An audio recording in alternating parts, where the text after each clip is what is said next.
Bonjour, dans cette vidéo nous allons corriger l'activité 1 du chapitre 6 à la découverte des lois de l'électricité. Dans la première question, il fallait rayer les mentions fausses.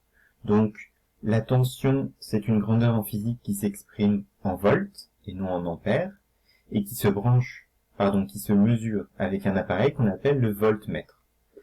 Le voltmètre, il se branche en dérivation, c'est-à-dire qu'il va falloir créer une boucle avec cet appareil aux bornes des deux points où on veut mesurer la tension. La tension, donc, c'est la première grandeur qu'on mesure quand on veut caractériser un circuit en électricité. La deuxième grandeur qu'on est souvent intéressé pour mesurer, c'est l'intensité. Elle s'exprime en ampères et elle se mesure avec un ampèremètre. Et l'ampèremètre, il se branche en série, c'est-à-dire qu'on va le brancher au sein de la boucle déjà existante ou de la branche dans lequel on veut mesurer l'intensité du courant. Ça, c'était des petits rappels sur ces notions. Ensuite, dans la deuxième question, on nous demandait d'entourer en rouge les circuits qui étaient en série. Donc là, ici, j'ai représenté les 4 circuits qui étaient des circuits série. Il était rappelé, dans la consigne de l'activité, qu'il ne fallait pas tenir compte des appareils de mesure présents. Donc, un circuit série est constitué que d'une seule boucle. Si je ne tiens pas compte des voltmètres ici, qui sont branchés en dérivation, eh bien, si j'oublie les voltmètres, j'ai un circuit qui est constitué d'une seule boucle, donc c'est bien un circuit où les dipôles sont branchés en série. C'est la même chose ici, en tenant pas compte des voltmètres. Enfin, pour les circuits 1 et 6, simplement des indications sur le courant ont été indiquées, donc elles sont plus faciles à interpréter. Et on voit bien que ces deux circuits, ils sont constitués que d'une seule boucle. Donc, ces 4 circuits sont des circuits en série. Concernant les circuits de dérivation, à nouveau, il faut faire abstraction des voltmètres qui ont pu être branchés dans ces circuits-là. Si on ne tient pas compte des voltmètres qui sont représentés, on voit quand même que le circuit est constitué de 2 boucles. Pour le circuit 3, de une boucle, 2 boucles pour le circuit 5, et également de 2 boucles pour le circuit 4 et de 2 boucles pour le circuit 8. Dans la question 3, on nous demandait que remarques-tu concernant les intensités dans le circuit en série. Propose une formulation de cette règle appelée loi des intensités en circuit série. Donc pour cela, on s'intéresse donc en ce qui concerne la loi des intensités aux intensités dans un circuit série. Et dans la deuxième question, la deuxième partie de la question, on s'intéressera aux lois des tensions dans les circuits en série.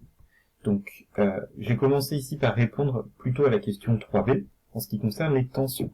Donc les tensions, je le rappelle, elles sont mesurées par un voltmètre. Donc, si on regarde le circuit 2, la tension aux bornes du générateur est de 6 volts, la tension aux bornes de cette première lampe est de 4 volts, et aux bornes de ce moteur est de 2 volts. Donc on remarque que la tension aux bornes du générateur, c'est la somme des deux autres tensions. 6 est bien égal à 4 plus 2. Et c'est la même chose qu'on observe dans le circuit numéro 7. La tension aux bornes de la pile, 9,5 volts, elle est égale à la somme des tensions aux bornes des différents dipôles, donc la lampe 3 volts, plus le moteur 2,5 volts, plus la troisième lampe, 4 volts, on retrouve bien en additionnant 3 plus 2,5 plus 4, 9,5 volts. Donc ce qu'on peut dire, c'est que dans un circuit en série, la tension aux bornes du générateur est égale à la somme des tensions aux bornes des autres dipôles. En ce qui concerne les intensités, eh bien, si on regarde le circuit 1 et 6, on remarque que l'intensité c'est la même partout. Ici c'est 0,3 ampères partout, là c'est 0,75 ampères partout, dans le circuit en tout point. Donc, dans un circuit série, les intensités, elles sont les mêmes partout dans le circuit. On nous demande ensuite, il y avait une erreur de numérotation dans les questions, de faire la même chose en ce qui concerne les circuits en dérivation. Donc là, on s'intéresse à étudier les circuits en dérivation. Les circuits en dérivation, ils ont plusieurs boucles. Et bien, ce qu'on remarque, c'est qu'ici, chaque branche du circuit a une tension qui vaut 6 volts, 6 volts et encore 6 volts. Enfin, dans le circuit numéro 3, alors les branches elles sont représentées dans l'autre sens. Le circuit c'est comme si on l'avait pivoté vers la droite ou vers la gauche et qu'on lui avait fait une rotation, ce qui fait que c'est le même circuit au niveau de la disposition que le circuit 5, et seulement il est représenté différemment. Eh bien, dans chaque branche, on a une tension qui est égale, elle est marquée à chaque fois de 12 volts. Donc on peut dire que dans un circuit en dérivation, les tensions, elles sont égales dans chaque branche. Et enfin, concernant les intensités, ici, si on regarde la situation, l'intensité qui est issue du générateur, 0,6 A, est égale à la somme des intensités dans chacune des branches. Donc ici, on a une première branche avec 0,4 A, on a une deuxième branche ici avec 0,2 A, eh bien on a bien 0,6 A qui est égal à 0,2 A plus 0,4 A. Et ça, on le retrouve également dans le circuit 8. Le courant qui sort de la pile représenté ici vaut 0,4 A. Le courant qui parvient aux bornes de la lampe et qui vient alimenter la lampe est de 0,15 A. Celui qui parvient aux bornes du moteur est de 0,25 A.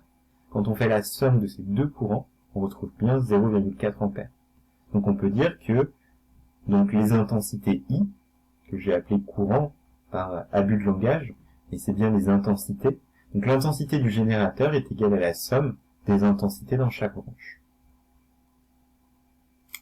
Dans la question 4, on va déduire des analyses précédentes les valeurs qui manquent dans les circuits représentés. Donc dans cette première partie de la question, on voit bien, si on ne tient pas compte des voltmètres comme toujours, qu'on est sur un circuit dérivation, puisqu'on a deux boucles, on a deux représentés. On a vu que dans un circuit dérivation, la tension aux bornes de chaque branche est la même, est identique. On nous dit qu'aux bornes de la lampe, il y a 6 volts, ce qui signifie qu'ici, aux bornes du moteur, il y a aussi 6 volts. C'est pas demandé, mais on aurait pu nous demander également quelle est la tension représentée aux bornes du générateur. On aurait obtenu également 6 volts. En ce qui concerne l'intensité du courant, on sait que l'intensité issue du générateur est égale à la somme des intensités obtenues dans chaque branche. Donc si on fait le calcul, il faut que l'intensité dans cette branche-là, qui traverse la lampe, soit égale à 0,5 A pour que 0,75 A ce soit égal à 0,5 A plus 0,25 A. Dans le deuxième exemple, si on ne tient pas compte des voltmètres qui sont représentés, on a bien affaire à un circuit série, puisque je rappelle, pour analyser un circuit série ou dérivation, il faut bien, dans chaque cas, ne pas tenir compte des appareils de mesure. Un circuit est un circuit série ou dérivation indépendamment des appareils de mesure. Donc il ne faut pas en tenir compte. Bien ici, le circuit est constitué d'une seule boucle, donc on a bien un circuit série. On sait que les tensions, la tension aux bornes du générateur est égale à la somme des tensions aux bornes des autres dipôles. Donc ici, on nous dit que la tension sur ces bornes-là, qui est la tension aux bornes du générateur, c'est la somme des tensions aux bornes de la lampe et du moteur. Donc 4 plus 2, on obtient 6 volts. En ce qui concerne le courant, on sait que dans un circuit en série, le courant est le même partout, enfin l'intensité du courant est la même partout. Donc étant donné qu'ici on a I1 égale 0,35 A, on obtient bien I1 égale 0,35 A de nouveau. En bilan, en conclusion, il faudrait retenir de cette activité.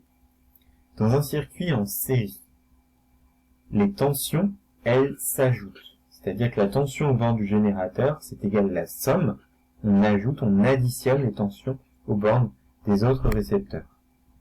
Dans un circuit dérivation, les tensions, elles sont identiques. C'est-à-dire que dans chaque branche, la tension est égale à la tension aux bornes du générateur. En ce qui concerne les intensités du courant, dans un circuit série, les intensités du courant, c'est l'intensité, puisque c'est la même en tout point du circuit. Et enfin, quand on est dans un circuit de dérivation, l'intensité qui est issue du générateur, c'est égal à la somme des intensités dans chaque branche. comme on a pu le voir dans les exemples précédents. Je vous remercie de votre attention.